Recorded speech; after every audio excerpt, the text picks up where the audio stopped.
Hello and welcome to Future Squared. Stephen Hawking once said that intelligence is the ability to adapt to change, so let's adapt.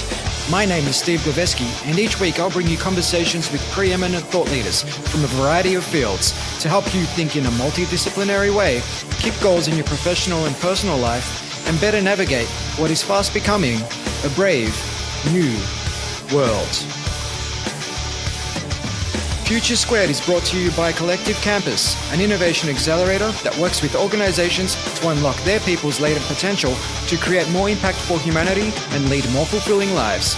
If you need help driving your organization's innovation strategy, visit collectivecampus.io. And without further ado, come with me if you want to live.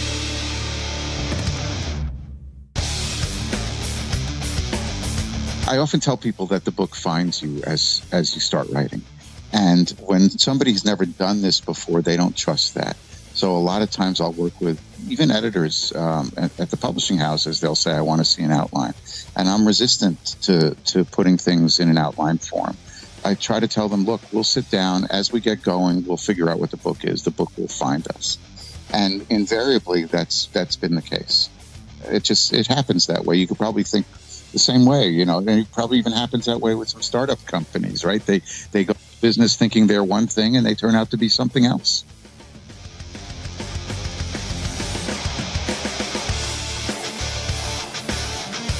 welcome back to Future Squared for episode number 341 with Daniel Paisner. Daniel is one of the busiest collaborators in publishing. He's written over 60 books on topics ranging from business and sports to politics and pop culture, including 16 New York Times bestsellers. His work has been profiled in the New York Times, the Wall Street Journal, ESPN, and on NPR. In a recent New York Magazine article on how to write someone else's memoir, he was referred to as the most prolific living ghost, a title, he says, that may or may not have been meant as a backhanded compliment. He's the co-author of best-selling books with tennis champions Serena Williams, Ray Lewis, Denzel Washington, Steve Aoki, Whoopi Goldberg, and even Ivanka Trump.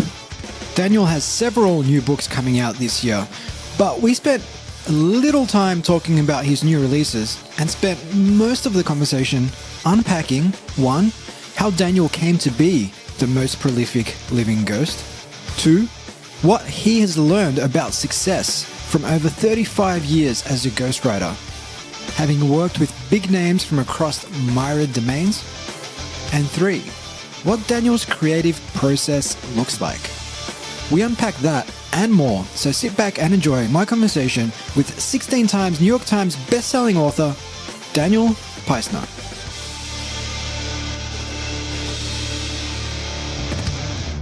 Welcome to the show, Daniel.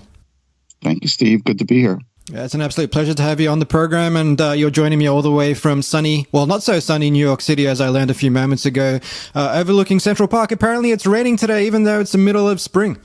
It's a little bit, but I'm nice and dry inside for your listeners. Very good. Very good. Well, you'll be well measured with your responses today.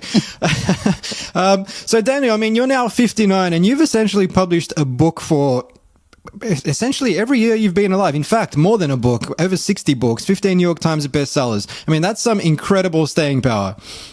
Well, I guess some of the ones I wrote when I was 1 and 2 years old aren't very good. But yes, it has worked out to a book a year. Lately, it's I'm afraid it's like 2 or 3 books a year. So I got to keep at it, Yeah. Well, I know you mentioned something on your website where you say some titles don't rate a mention on your website because the author has forgotten them or because you would like the publishing community to forget them. So perhaps they're the ones you wrote when you were 1 and 2. Well, Steve, the nature of this business, as a ghostwriter, a lot of the books that I write don't have a lot of shelf life to them. Mm-hmm. They're capitalizing on or making mention of something that's in the news at that moment, or there's somebody who's had 15 minutes of fame who's, putting a book out while they've still got a story to tell that people want to read. So 5 years, 10 years down the road, a lot of those books wind up in the remainder bins. And I imagine with respect to taking on projects like that, I imagine it's a matter of having balance between projects whereby it is more or less a 15 minutes of fame book and books that have the staying power in terms of you keeping your sanity.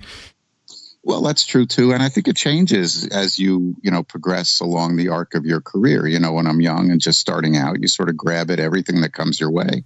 You've got kids' orthodontia bills to pay and summer camp bills, and then you have college tuition. So you need to sort of chase the paycheck, but after a while, you do get to pick and choose. So I like to work with people now who I feel have something to say, and I feel like I'm playing a silent role in contributing to a meaningful conversation.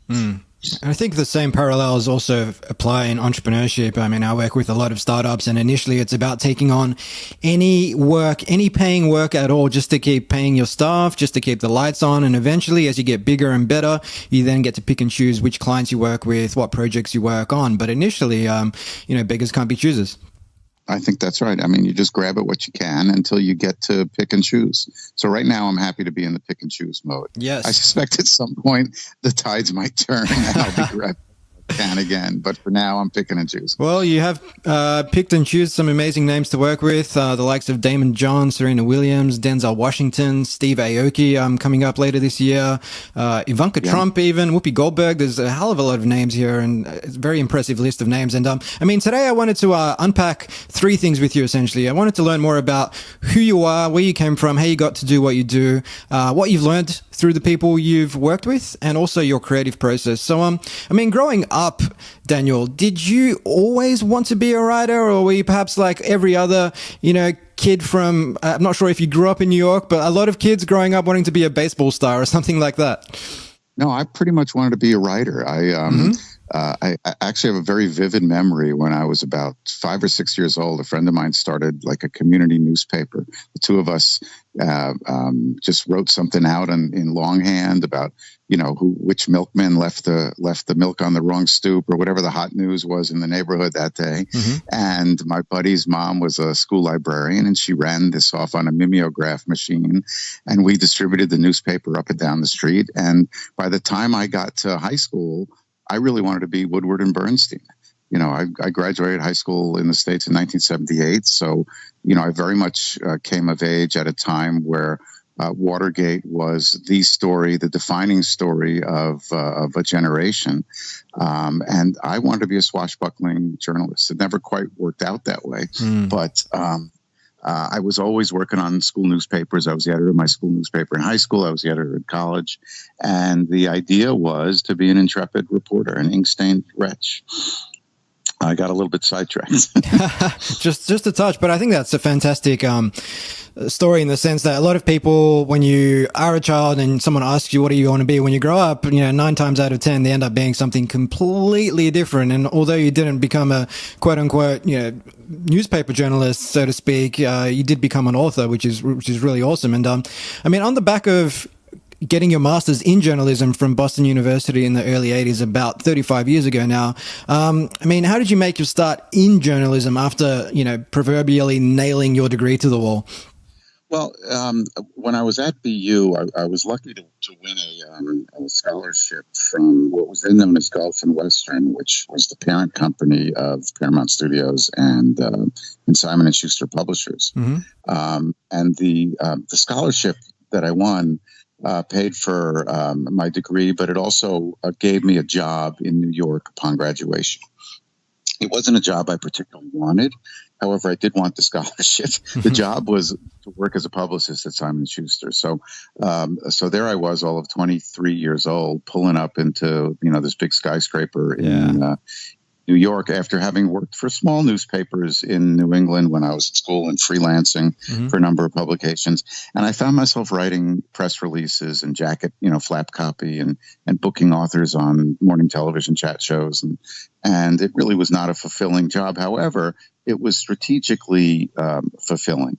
I got to meet many significant players in the publishing industry at a fairly high level. So because of those contacts that I was able to make as a kid, I was able to get out of that job after a year. I owed them a year. And at the end of that year, I went into the publisher of Simon & Schuster and said, look, I'm going to go try to make it as a writer. Thanks very much for this opportunity. And she said, you know what? We've just signed up Willard Scott. I don't know if your listeners know who Willard Scott is. Willard Scott was the happy, jolly weatherman on the Today Show, an NBC fixture for many years. And he was doing a book for Simon & Schuster, and he didn't have a writer attached. They said, go across the street. He was at 30 Rock across the street in the Simon & Schuster building. They said, if Willard Scott likes you, it's fine with us, you can write his book. So they threw me a little bit of a bone as a parting gift, which was lovely of them. And I wound up working on Willard's book. And after that, the next one came and the next one came. There aren't a lot of people, Steve, who do this for a protracted living. A lot of people do it as a kind of one-off, but nobody really keeps dipping their toe in these waters time and time again. So very quickly, at a very young age, I found it was almost like I stepped in something and couldn't get it off my shoes. I thought I'd just do it for a while until I established my own work. But I just kept doing it because the work kept coming. Not because I was particularly good, but because there weren't that many people barking up the same tree. Yeah, well, I think there's a hell of a lot of value in what you've said there, especially around, fish where nobody's fishing, but there's a hell of a lot of fish there. I think a lot of people try to get into a saturated market and just end up competing, and it's a race to the bottom, and you end up fighting for scraps essentially. But what you did there was find an unpolluted blue ocean where there weren't too many fish biting at each other, and that was a huge opportunity for yourself. But even what you said about sort of a back door, I kind of backdoored to it is what I'm saying. Yeah, definitely. And even what you said about strategically fulfilling.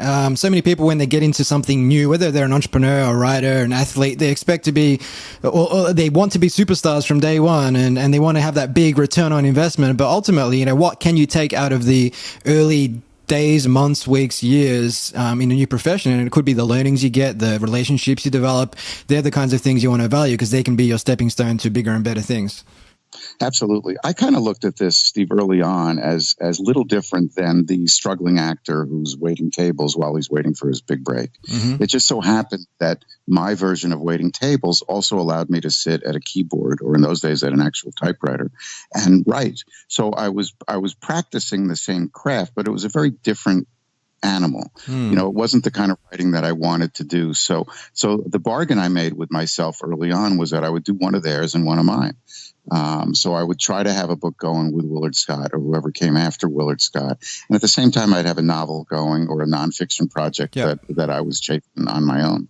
The balance, I wasn't really able to sustain that balance over the years, but I do still write material of my own and proudly and happily publish them. And I allow myself to fool myself into thinking that I'm a real writer with leather patches on the elbows of his jackets. Yeah. Well, I wanted to explore that with you around energy and enthusiasm. It sounds like having some semblance of balance between writing for other people and writing your own books helps you maintain that energy and enthusiasm. But, I mean, outside of that, how do you...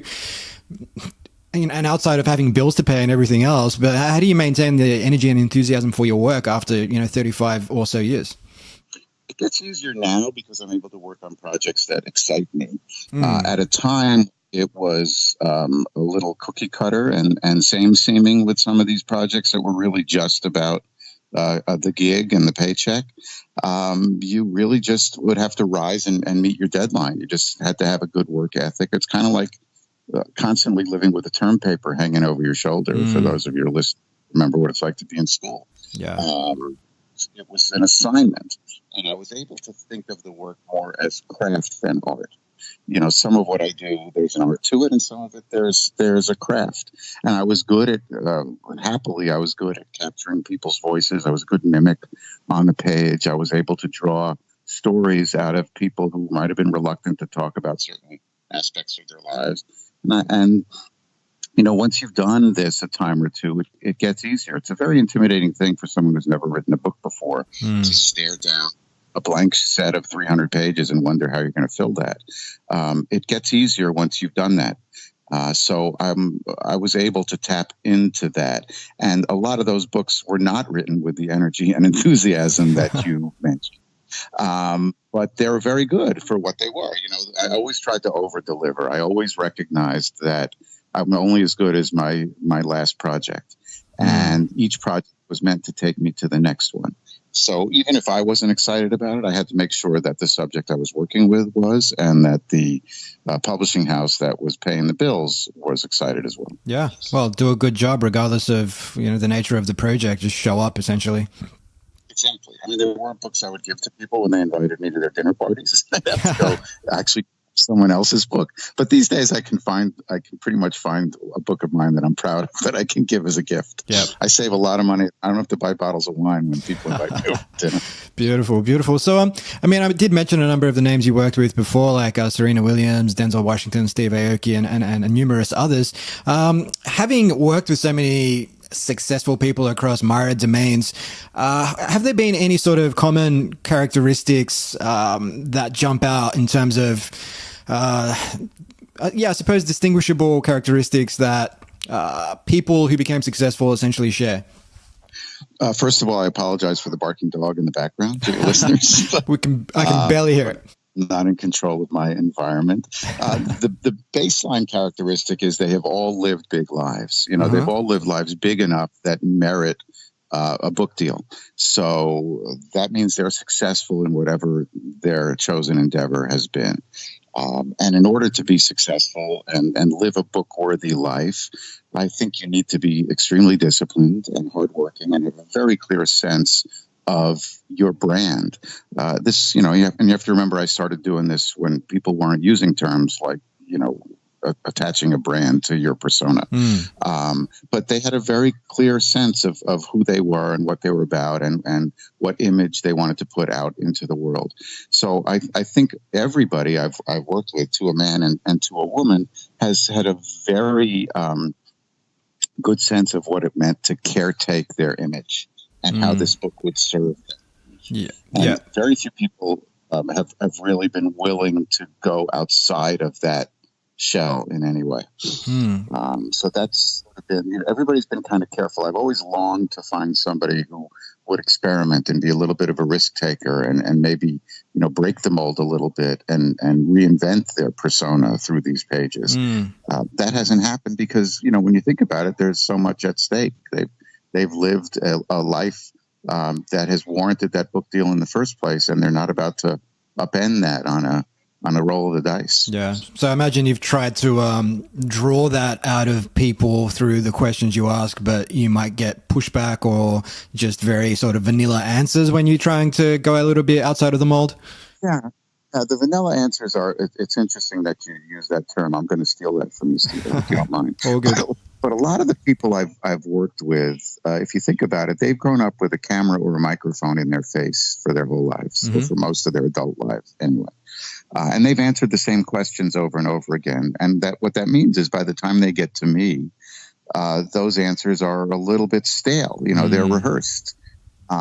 So what excites me is when I get to work with somebody who's new to the game, somebody who maybe has done or seen or experienced something extraordinary, and they're writing about that. These are anonymous people who've never been in the public eye, but maybe they have, I'm just thinking back through my bookshelf here, maybe they've lost their legs on Mount McKinley in a plane crash and decided to summit the mountain on prosthetic legs as a way to conquer the beast. The mountain becomes sort of their great white whale. Yeah. And maybe that's a story I can get behind. And I did work with a young man who successfully summited McKinley on 2 prosthetic legs. And his storytelling was so much richer, not to denigrate anybody else I've worked with, but because he was telling this story as if for the first time, I think the book benefited from that. That book was called The Hill, and it came out about 20 years ago. A guy named Ed Homer, terrific guy, who tried to summit Everest. That's anyway, a fantastic story of triumph over adversity. I mean, wow. Yes. But he had a wonderful story. And I just, a few years ago, worked with a Holocaust survivor, a woman who was a child in Poland. She grew up in Lvov, Poland, and she hid in the sewers of Lvov with her family for 14 months during the Nazi occupation of Lvov. And she never told her story. She never even shared her story with her family.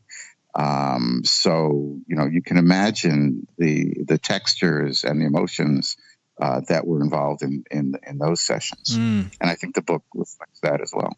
Yeah, and I think that's you make a few great points, and one, I think you see that today in a microcosm when you listen to, say, an author on a podcast tour, and the first 2 or 3 podcasts sound really fresh, but then by the 20th or 30th podcast, you can tell that the answers are very much rehearsed, and then the podcast host has to work really, really hard to come up with new questions and something that's going to actually excite the guest and get them to think about things in a different way. Right. That's why you're smart enough to reach out to people like me who don't get asked to be on hour-long podcasts all that often.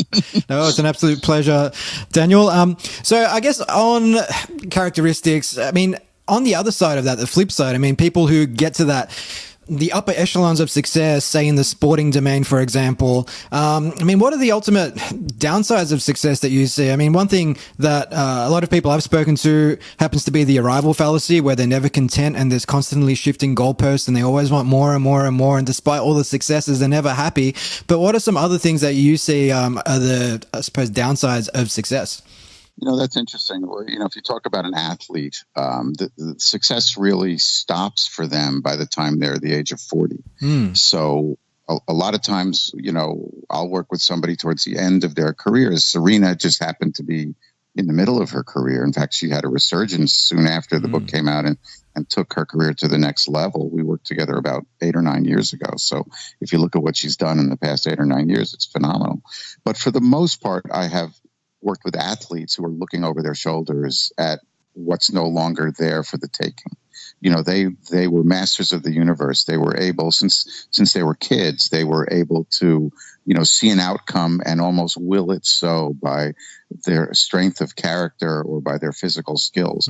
And that was passing them by. By the time they sit down to write a book, they had hung up their cleats or their shin guards or their football helmet or whatever it is, and they were moving on to the next chapter. And I would work with them at a period of great uncertainty in their lives.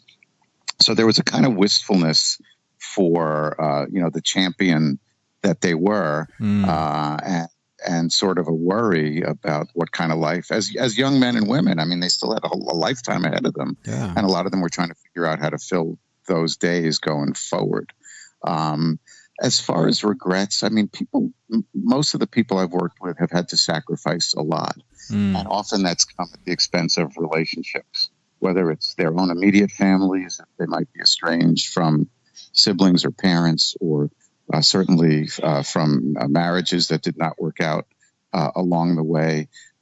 Most of these successful name above the title kinds of lives come with a personal cost. And if I had to generalize about some of the people I've worked with, the celebrity type people I've worked with, I think there's often been fallout. So when you ask about regrets, I think that's high on the list. Yeah.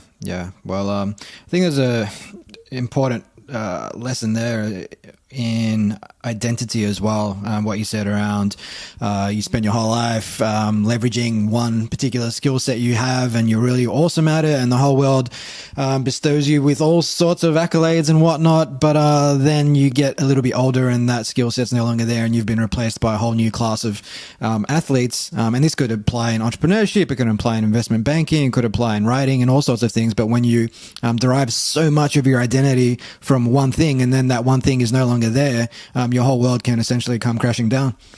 Right. And I'm not suggesting that anybody's world has come crashing down while they're working with me, but you can see that there is a tentative aspect of these personalities that couldn't have been tentative when they were in their heyday and in their prime. Yeah.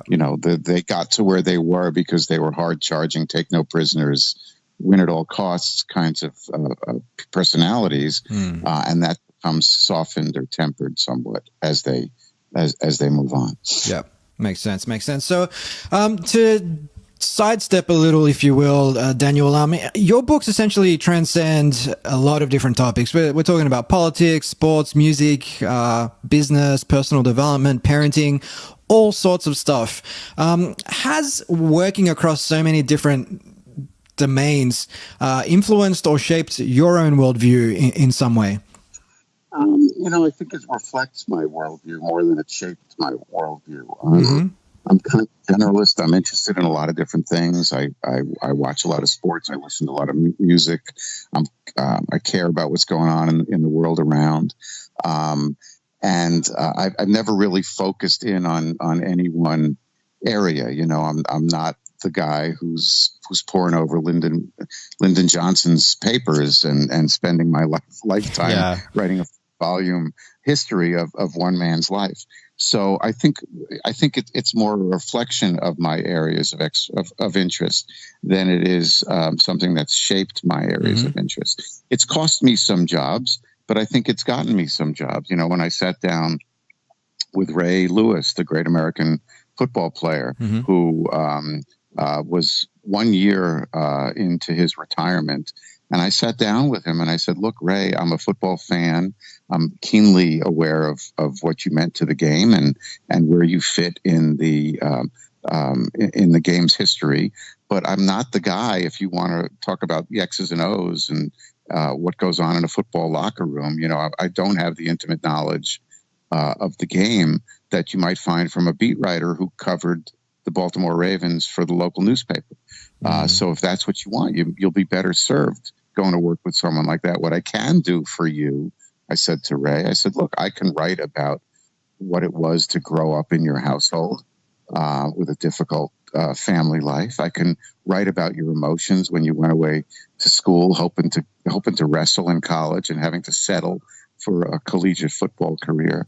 I can write about what it meant to you when you were arrested for the murder of these two young men in Atlanta early on in your career, and to walk around with knowing that everybody who met you thought that you had gotten away with something after you were found not guilty of those charges. So I can bring the human elements to your story, but I can't bring those X's and O's. So I do think from time to time it costs me some gigs because people want someone to know intimately what their world is like. Yeah. But I think it's also gotten me work as well.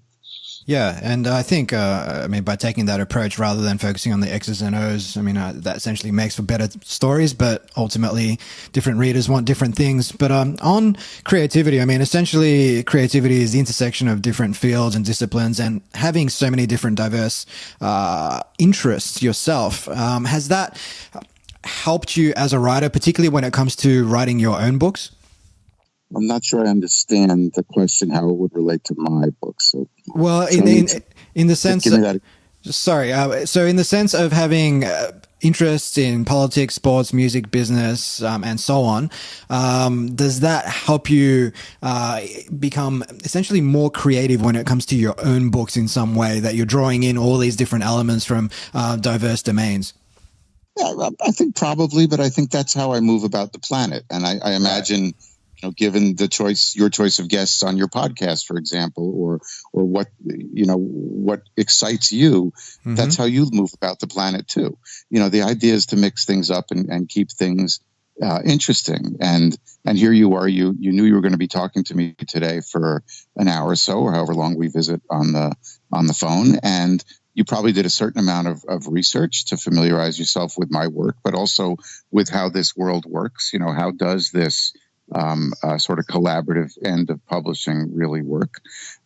So you were able to facilitate this conversation. I kind of have to do the same thing. You mentioned, I worked with Ed Koch, the mayor of New York, for much of my growing up. I didn't know a thing about New York City politics, but I had to learn enough so that I can lubricate the conversation with him. And the takeaway for me when I go back into my own work is I'd have to know where to find these beats that I'm looking for to highlight or punctuate my story. I have to know how to go and access the information that I'm going to need to make my story rich and colorful in the ways it needs to be. Yep. So that makes sense? That makes perfect sense. I really appreciate that response. One thing you mentioned earlier in the conversation, Daniel, was on first-time writers or young writers perhaps staring at a blank canvas or 300 blank pages, it can be quite daunting. And the more you do something, the brain essentially writes a script and says, hey, you're doing this all the time. Let's make it easier for you. And just like going to the gym, it can be difficult if you've never been before. But if you wake up every day for 20 days in a row, suddenly it becomes easier. So nowadays, when you sit down to a new project and you're staring at that blank page, what's your process like? Because I know different writers might say things like just start writing, and I'm a big believer of that, whereby I might just say, okay, just write 200 words, doesn't matter how crappy they are, just get them on the page, because that's going to stimulate some kind of a dopamine response. That's going to build a bit of momentum, and before you know it, you'll get into flow and you'll write 1,000 words or 2,000 words, and then you can go back and do the editing. I mean, what's your sort of process when it comes to tackling a blank page? Well, for me, it's a little bit different because I never get writer's block because the story is the story. This person's life is this person's life. I know the beginning, I know the middle, I know the end. So my first task, job one, really is to kind of walk a mile in my subject's shoes. So I don't even think about writing for weeks into the project, maybe even months. Mm-hmm. So before I put pen to paper or fire up the word processor, I'll go and visit with the person I'm working with and spend, several days with them. And sometimes I'll run a tape recorder as we talk, but sometimes we'll just sit around and talk, and I'll osmose kind of the way they live. If I can stay with them in their homes, I can see how they are with their family. I can sort of tail them as they move about their days and go to work if they're still working. And I want to be able to kind of live and breathe and think like them, or at least see how they live and breathe and think when they're not on. And after I feel like I know them to a degree, the same way you might feel after you've spent a time, making a new friend. And it's maybe not until the third or fourth or fifth time that you've hung out with somebody that you can feel comfortable being yourself or sort of anticipating what he or she might say in response to a story you'll share. It's kind of the same thing. And once I feel like I get them, then I'll sit down and write. So there's a lot of work for me that I feel I need to do before I can address that blank page. Yeah. And once I get to that place, the first task I have is capturing their voice. I really need to find a way to access who they are and get it down on the page so that readers don't see me when they're reading the book. There's a reason why they used to call this, they still do, but there's a reason why the term ghostwriter came into being. We're supposed to be silent and unseen. Supposed to be the invisible hand that helps to craft these pages. And if you look at somebody's book who's not really very good or practiced at what I do, you can sort of see when something's been filtered through the pen of a ghostwriter. Yeah. My objective is to make sure I'm unseen. So when you read Serena's book, it should sound like you're sitting down with Serena and she's telling you her story. When you read Lindsey Vaughn's book, which will be out early next year, it should feel like you're sitting down at a ski lodge over a cup of cocoa with Lindsey Vaughn and she's telling you her story. And if it doesn't, it means I haven't done my job. And if I tried to write too soon, it probably wouldn't feel authentic. Yeah. Even though the whole process is inauthentic, the idea is that it should feel authentic. Yeah. The Steve Aoki book, for example, I don't know if you know much about Steve Aoki or if your listeners would know who he is. I'm a fan of his work, yeah. Yeah, but so that book has to be genuine. He is all about being genuine and real, and this has to feel like it kind of oozed from his pores. And the only way it can do that is if I hang out with him for a stretch. I actually traveled on the road with him. He was out doing an American hip hop tour last year, and I rode the tour bus and stayed. It was kind of fun, but also kind of miserable. But I really needed to walk the walk, and before I could begin to think about writing on his behalf. Yeah. Well, when you invest so much energy into trying to capture someone's voice and then write an entire book using that voice, do you ever find yourself walking around talking like, say, Steve Aoki? I tell you, I have kids who are sort of in that wheelhouse. They listen to his music, they go to his shows, and they're astonished at the references. I send them links to songs and artists they've never even heard of, and they think I'm the coolest bald-headed, middle-aged dad out there for knowing this stuff. And they'll hear me say something. I'll say, "Dad, why are you talking that way? That doesn't sound like you." Well, so it does seep into household. Yeah, well, you're on a tour bus with Steve Aoki, so that's a pretty damn cool dad. But when it comes down to sitting down and trying to synthesize all that stuff, I've spoken with authors who literally will get on their knees and they'll have snippets of interviews all over the floor, and they'll get the scissors out and they'll start to put things into some kind of sensical order. I mean, how do you go about after you spend a number of days or weeks or months or whatever it is with a subject, consolidating and synthesizing that down to the important stuff that you want to get onto a page? I mean, I've been lucky lately that these subjects kind of trust me as far as the structure goes. So the default mode is to just tell the story chronologically. They were born, they practiced, they did their Malcolm Gladwell 10,000 hours of whatever they were going to be great at. They got great at that thing. They stopped being great at that thing. They sat down to write a book. So that's the arc of most of these stories. Yeah. However, sometimes you talk to somebody and you'll see, there's a more interesting way into this story. There's something else at play here. Maybe I'll encourage someone to focus on just one season or one game. I wrote a book with a New York Mets pitcher named Ron Darling. I've written a few books with Ron Darling. But we wrote a book about a single baseball game, which was great. We kind of broke it down. He now makes his living as a color analyst. He's one of the most successful commentators in baseball here in the States. And he really did it as a broadcaster. He broke down the game, and there are points of pause in a baseball game where you can tell the story. Baseball is all about stories. So as he's telling the story of the game, he'll break away and say, "Oh, the first time I faced this guy, this happened," or "This guy has been my nemesis throughout my career." And he's able to tell a much larger story, but the arc of the book was really just one baseball game.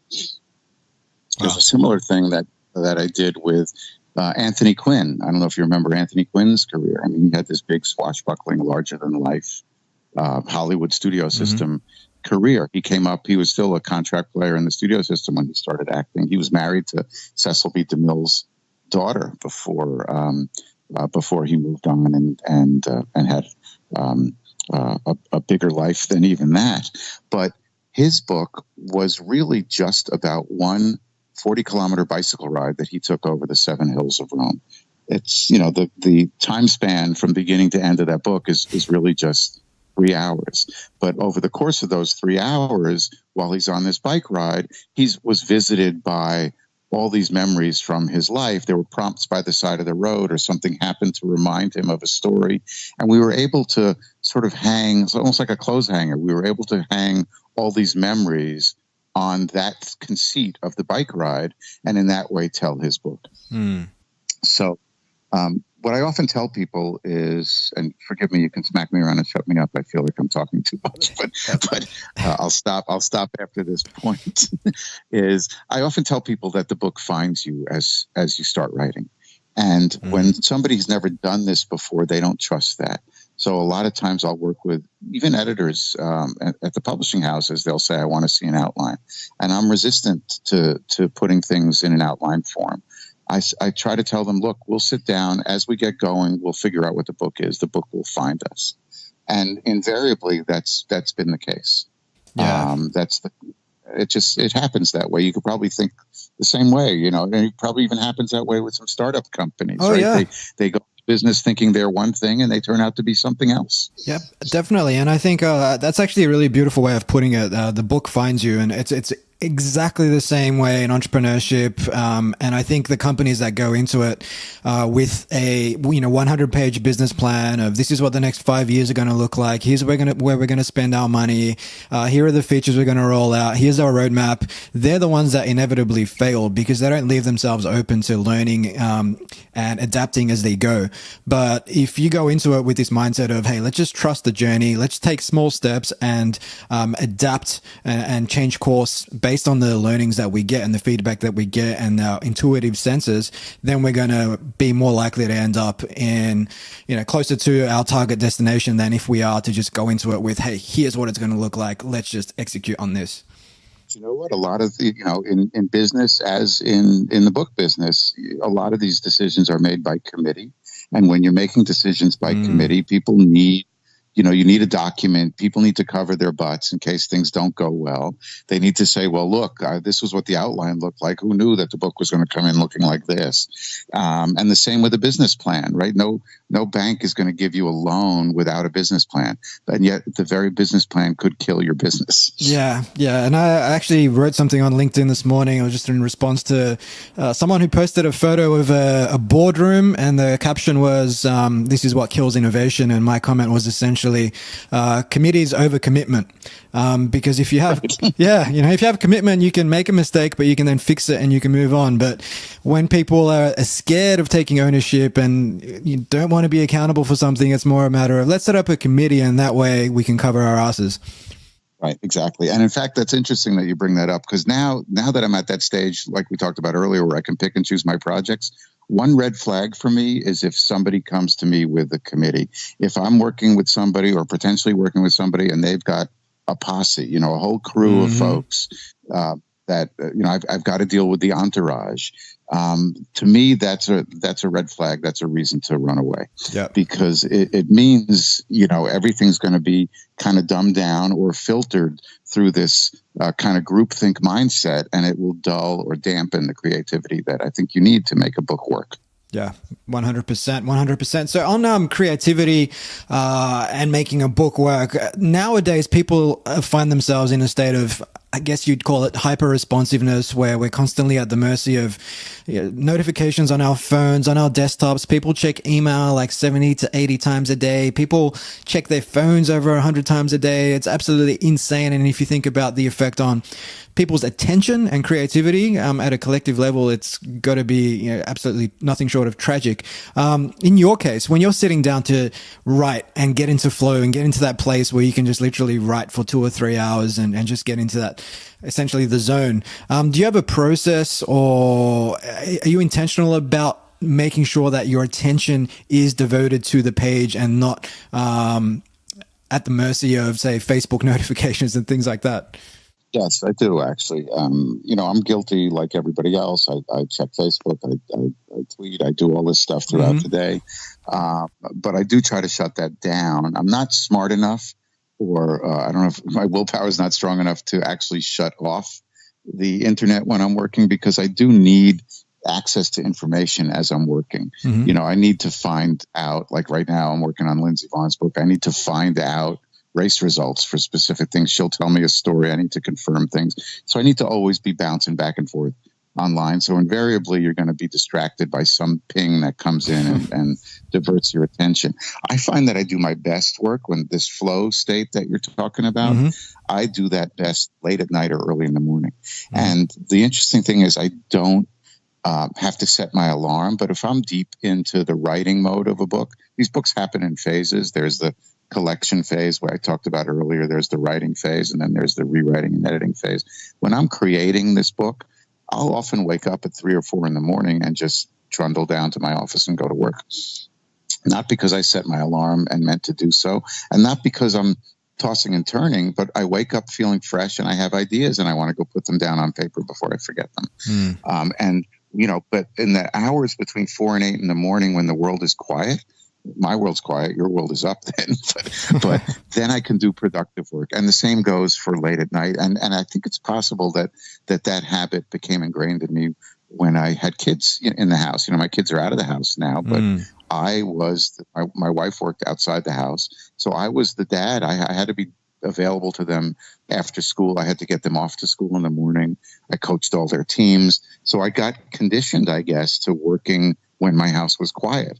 And when my house was busy, I had to be available to my kids. So the extension of that now, when the kids are gone, is the internet, I guess, is Twitter are my children. I try to avoid what's going on Twitter when I'm deep into one of those flow states. But you bring up an interesting point. And it's something I do think about as I work. And it's a defensive answer to your question, because I'm keenly aware as I'm working that those same distractions you talked about for the creative process exist for my readers. So I'm trying to think, how do I counteract that? How do I keep them reading? Do I need to write in short bursts? Do my chapters need to be more concise? Should the prose be a little bit tighter or crisper? How do I keep them turning the page? Because just as my attention span is threatened by all these distractions, so too are the attention spans of my readers. And I'm very much aware of that as I'm working, and I try to counteract that. I mean, one way to counteract that is to make sure that what you're writing doesn't suck. But the other way is to try to build beats into the thing that are consistent with who your readership is. Steve Aoki's readership is going to be a lot younger than Anthony Quinn's was, just to use that example. So I need to be mindful of that as I'm writing. Yeah. I think with Steve Aoki's readership, you actually might have them taking photos of a page and putting that onto Snapchat, something like that. So you're probably going to struggle to have them commit to reading a whole chapter without looking at their phones once. Probably. Although I think if they do dive into it, they'll be happy. Yeah. Their time will be rewarded. I'm sure it will. So, I mean, you said you get up at about 3 a.m. to 4 a.m. and put in a solid sort of 4 hours in the flow state. Does that mean you get to bed quite early? I mean, do you get like a 7 to 8 hours sleep cycle, or? Not really. Not when I'm working. And those breaths, they're more like sprints. Those periods really only last for about 4 to 6 weeks. Okay.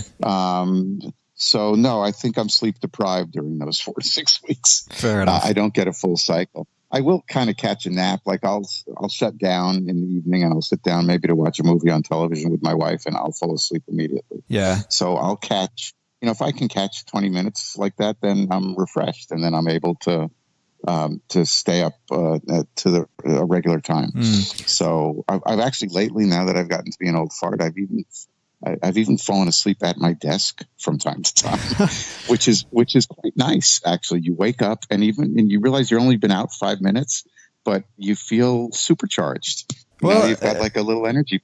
Yeah, and that sleep, even a short nap, can be key to creativity. I think it was Thomas Edison who used to, at his desk, go to sleep with 2 metal balls in his hands, and he would purposely fall asleep with his hand over a metal bin, and then as he fell asleep, his hand would essentially loosen its grip on those balls. As balls would fall, they'd make a big bang, he'd wake up and he'd just madly continue his work. And apparently that's where he derived a lot of creativity from, because there's something to be said about that REM sleep, it's that deep REM sleep where our brain starts fusing connections between our experiences in the real world. And whether it's a nap, whether it's getting a longer sleep cycle, I mean, that stuff is key. And there's something also to be said for being startled awake by the sound of those metal balls against the metal. I think so. So, Daniel, stories are obviously incredibly powerful, whether it's helping us to keep a millennial from looking at their phone for 5 minutes, whether it's helping us better connect with each other, build relationships, helping us to sell something, and so much more. What sort of simple guidance do you have for our audience when it comes to telling a compelling story, like in terms of, say, a structure? Or, I mean, if you had 20 seconds in an elevator with someone, they said, "Hey man, tell me how to write a good story," what would you tell them? Well, first I tell them to keep it simple, yep. And also they should know their audience. Not everybody is going to find every piece of your story as interesting as you do. I often tell people when I'm working with them, everybody's got greatest hit stories. You have them, I have them, that you tell over and over again and into the ground, right? And you probably have 3 or 4 versions of the same story. You probably have an elevator version of that story. You probably have a cocktail party version of that story when you're standing up and you've got 5 minutes of someone's attention. Yep. And you probably got a dinner table conversation version of that story. And then there's even a 4th story that, you save for deep into the night over whiskeys and cigars. So the idea is to find which version of that story fits the person you're sharing it with, and which fits the mood of the moment. So too often, I think beginning writers make the mistake of thinking that people are wildly interested in whatever they have to say and however they have to say it. Yeah. So you got to know your room. It's the same thing you tell a stand-up comic. And it's the same thing you tell someone who's pitching a business idea. You got to know your room, and if you're not speaking to that room, you're going to lose them. Yeah, and it can be a dangerous place to be, where you might end up having, or you might end up on the receiving end of what you think are false, of what are false negatives, where you could be a stand-up comic, but you're in the wrong room. Nobody's laughing, so you think your material sucks and you need to rewrite it. But it was actually great material, but you just had the wrong audience in the room. Right. Well, that's why comics take their stuff out and try them out. They won't take it up on a real stage, on a main stage, on a broadcasted stage until they test it out in these small clubs. And I think writers need to do the same. And we don't have the same luxury, so we sort of have to figure that out on our own before we put things out into the world. Yeah, and I guess blogging can play some kind of a micro role when it comes to putting stuff out into the world and just testing appetite or engagement with that material before you put that into a book. It can, but that assumes readership. So much of what we see in the blogosphere these days is widely unread. Yeah. Right. So there's a ton of material out there. But if you then scroll down to the bottom and look to see what the comments are, or even look to see what the hits are, there aren't a whole lot of comments or hits. Mm-hmm. So, so it's only going to give you information if you have eyeballs on it and if you have feedback. Yeah. And that's hard for a beginning writer to find. Whether it's on the internet in a blog or whether it's in a book form.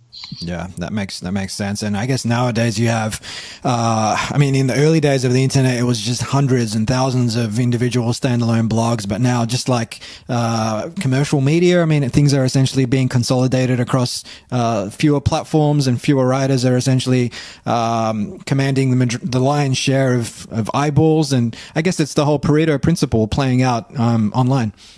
Right, exactly. One thing I would tell a young writer that can be enormously helpful is a writer's group of some kind. Mm-hmm. And typically these have to happen organically. It's very hard to engineer your way into one. But if you can find a group of writers who are like-minded, who are willing to cheerlead and support each other, but also be critical and honest with each other and support each other through their work, it can be enormously helpful to have a group like that, and you can share your work with them as you're in process. And then you'll have a captive audience of 6 or 8 or 10 people who have a rooting interest in each other's success, but they also care enough about each other to offer helpful criticism. Yeah, I think that's a great point. And we see that play out in various domains, whether it's going to the gym, whether you're an entrepreneur. I think just by surrounding yourself with people who are in that field, you can derive a great sense of motivation to keep doing it. But also you might learn things along the way that can give you that progress or that forward momentum you need to maintain that motivation, because you might be motivated, you might be showing up day after day after day, but if you've been doing it for 2 or 3 years and you're not seeing any sort of positive outcome, well, then it's hard to keep showing up. Right, exactly. That's true.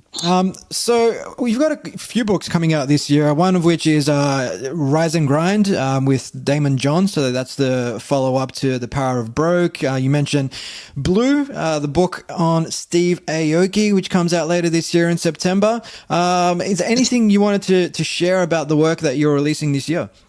I'm excited about a lot of these titles that are coming up. The Aoki book is very exciting. The Lindsey Vonn book, which is still in my typewriter or my computer, but that'll be out in February. That's, I think, going to be strong. I'm also excited that I just got the rights back to 2 books of mine that were out of print, that were books of my own, that I've just reissued in new electronic and paperback editions. One was my second novel. It's called Morning Wood, and it's a little bit about a ghostwriter, which amuses me, and I enjoyed that book a great deal, and I've gotten a lot of nice feedback on it. And it was published sort of before the Kindle revolution, so it was never available in electronic edition before, so that's available now as well as of this month. And I also wrote a baseball book of my own, a nonfiction book that looked at the life of the one baseball that Mark McGwire hit for his 70th home run back in 1998, a ball that was ultimately sold at auction for $3.08 million. Wow. So it was a kind of an unlikely story that really is a story about American greed and our national pastimes and where we place our interests or misplace our interests and emphasis.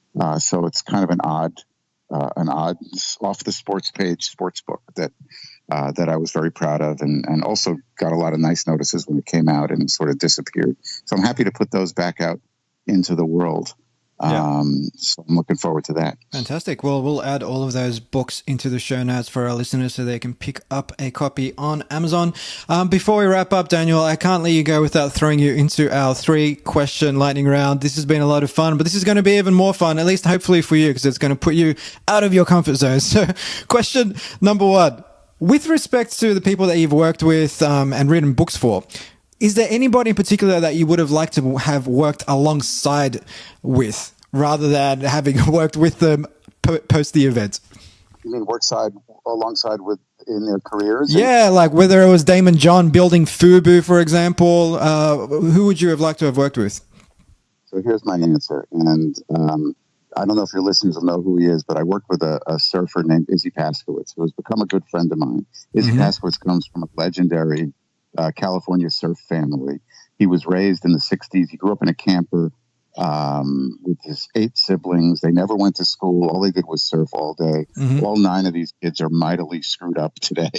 Izzy, who was one of the middle kids, became a world champion longboard surfer. I would love to be able to surf like him and to live that sort of vagabonding life where you kind of chase waves around the planet and don't really worry too much other than where you're going to get your next meal. And to me, that seems exciting as hell. So I wouldn't want to live my whole life that way, but I think it would be great to live a little bit like that. The deal I made with Izzy when I worked with him on his book is I'll write your book if you teach me to surf. And he's taught me to surf, but I'm really, really bad at it.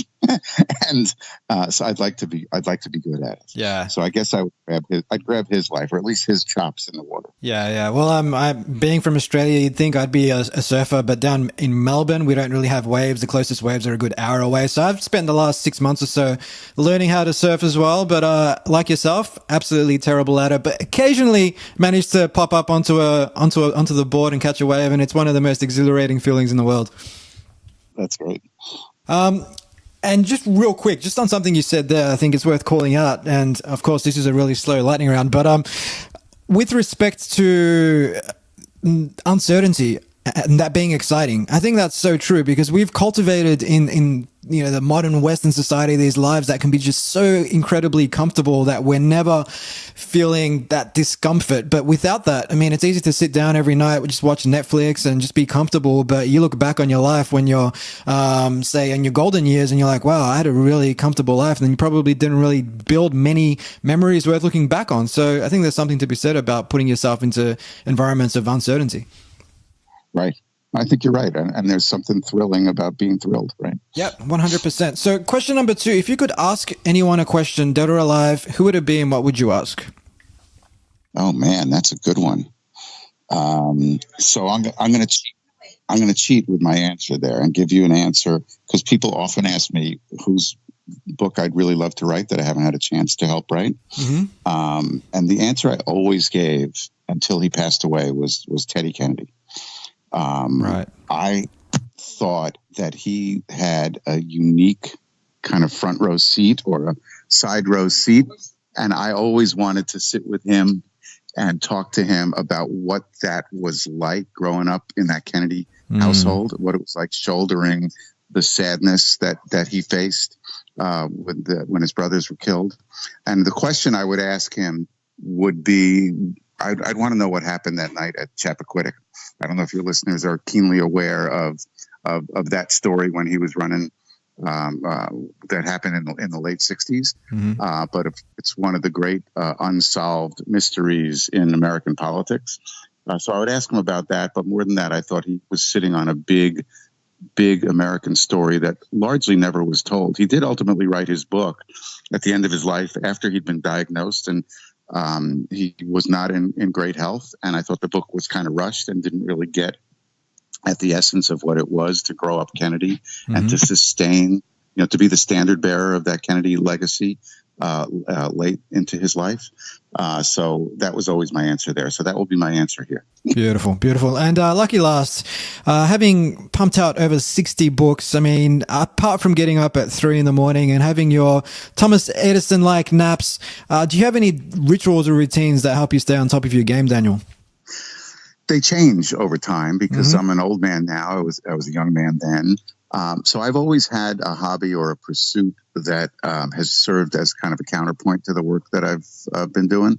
So when I was younger, I used to run marathons. So I would get out and that was a great diversion when you work for yourself as a writer, when you're working at home, because you could do that at any time. I don't need anybody else to do that with. I don't need a gym. I don't need anything. So I did that for a number of years. I've traded that in for kayaking, for skiing, for playing racquetball. Yep. So there's usually some outlet for this excess energy that you build up when you're sitting still all day. And I try to build that in through the day so that it's a nice buffer to the work that I'm doing. So I'm not sitting at my desk staring at a screen for too long. Yeah. And I imagine you might have, or you might experience some kind of creative sort of aha moments when you are away from your desk and you are engaging in these activities.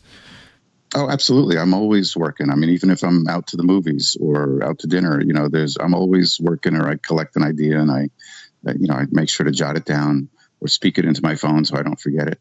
Yeah. But you have to sort of always be on. Mm-hmm. Fantastic. Well, that's okay. Thank you so much, Daniel. This has been an absolute pleasure chatting with you today. We've covered a hell of a lot of ground for our listeners, so they might have to go back and listen to this one a couple of times to extract as much value as they can out of it. But if they want to learn more about you and your work, they can head over to danielpaisner.com. Hopefully I'm pronouncing that surname correctly. And we give allowances for your accent. So yes, you're pronouncing it right. Fantastic. And the Twitter handle is at Daniel Paisner as well. Is there anything else you would like to share in terms of links to the interwebs?